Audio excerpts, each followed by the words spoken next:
आप सब जानते हैं, कल आपने बहुत सारे कथाओं के रहस्य सुने।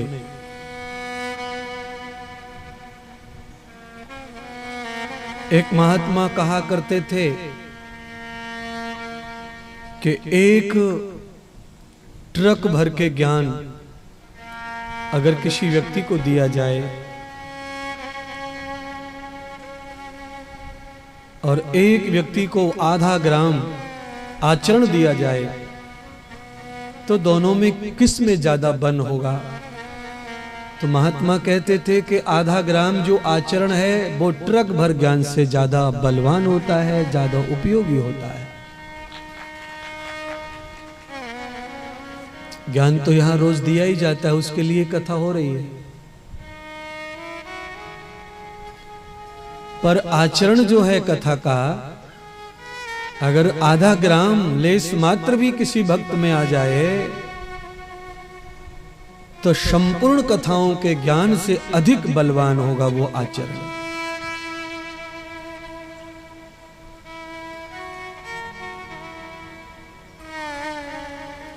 महात्मा बुद्ध के एक शिष्य बड़े प्रेमी थे, उनके बड़े निकट रहते थे महात्मा बुद्ध के। एक दिन क्या हो गया कि महात्मा बुद्ध के जो प्रेमी शिष्य थे उनकी मां का देहांत हो गया।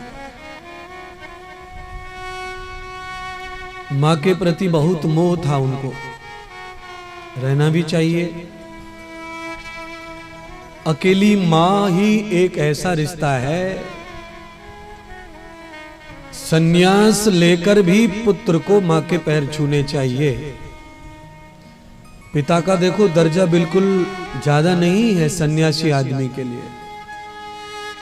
अगर कोई घर में सन्यास ले ले बालक तो वो अपने पिता से बड़ा हो गया, भाई से बड़ा हो गया।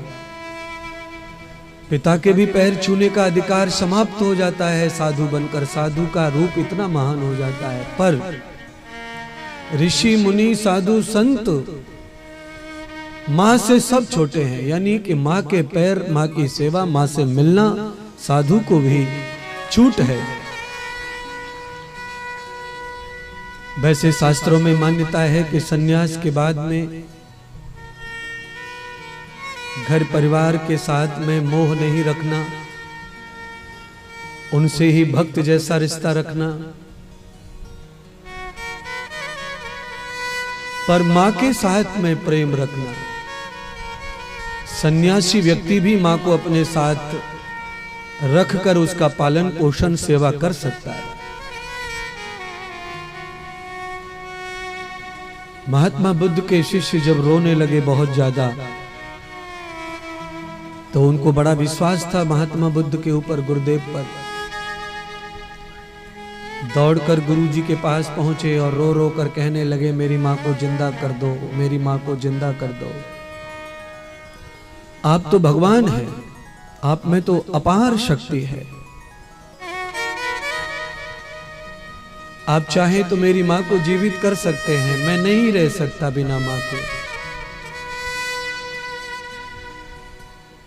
महात्मा बुद्ध ने कहा, देखो आनंद, रो मत, तुम्हारी माता को मैं जीवित कर दूंगा, पर तुम्हें एक काम करना पड़ेगा। मुझे 10 ग्राम पीली सरसों लाके दो, पीली राई लाके दो। किसी भी गांव से, किसी भी घर से मांग के ले आओ, पर राई जब लोगे तब उस घर में राई मांगते समय तुम्हें पूछना होगा कि तुम्हारे घर में कोई नहीं मरा हो तो मुझे राई दे दो, मेरी मां जिंदा हो जाएगी। महात्मा बुद्ध की आज्ञा पाकर के आनंद बाबू गांव गांव घर घर घूमते रहे, सब जगह राई मांगते और सब जगह यही शब्द पूछते कि तुम्हारे घर कोई न मरा हो तो राई दे दो, मेरी मां जिंदा हो जाएगी। हर घर से आवाज आती कि हमारे घर तो ताऊ जी मरे हैं, कोई कहता चाचा मरे, कोई कहता दादा मरे, कोई कहता पत्नी मरी, कोई कहता बेटा मरा। शाम हो गई। लौट के बुद्ध के शिष्य लौट आए आश्रम में। बुद्ध ने कहा, कहो राई मिली? तो शिष्य ने कहा, राई तो हर घर में थी, पर ऐसा घर कोई नहीं था जहां कोई मरा ना हो। हर घर में कोई न कोई मरा था गुरुदेव, इसीलिए मैंने उस घर की राई ली नहीं, क्योंकि आपने तो मना बोला था। नहीं मरने वाला घर कोई नहीं मिला।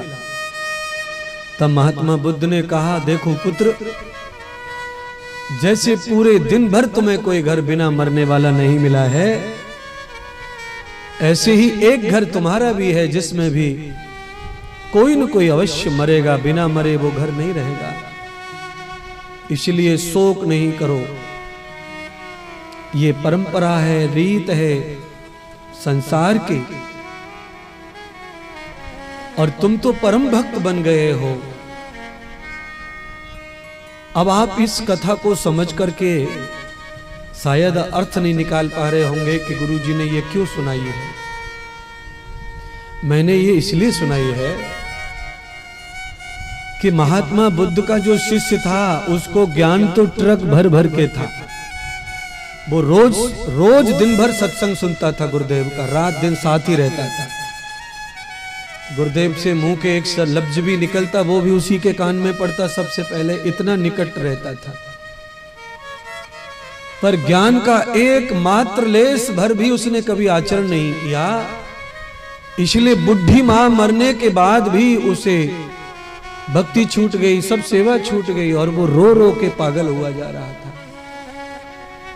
महात्मा बुद्ध कहते हैं, अगर तुम मेरे व्याख्यान का, प्रवचन का थोड़ा भी आचरण अमल करते तो आज तुम अपनी मां के लिए रोते नहीं, क्योंकि तुम्हें ये बात मालूम होती कि जो भी संसार में आया है वह अपनी रीत से कर्म करते हुए संपन्न हो जाता है, पूरा हो जाता है, और उसे एक दिन मर जाना पड़ता है। पर तुमने कभी आचरण नहीं किया ज्ञान का, केवल सुनते रहे, सुनते रहे, सुनते रहे। मुझे लगता है पांडाल में भी 99% लोग ऐसे ही हैं। ये जो भी आए हैं कथा सुनने के लिए, ये सब कथा के माध्यम से पुण्य इकट्ठा करने वाले लोग हैं। इनको लगता है हम कथा सुनेंगे, पुण्य मिलेगा, पाप जाएगा, पुण्य मिलेगा, पाप जाएगा। पर पुण्य मिलेगा और पाप भी जाएगा, पर पुण्य मिलने से, पाप के जाने से कल्याण नहीं है। कथा को आचरण करने से ही कल्याण होगा, जीवन बदलेगा, तो ही कथा सार्थक होगी।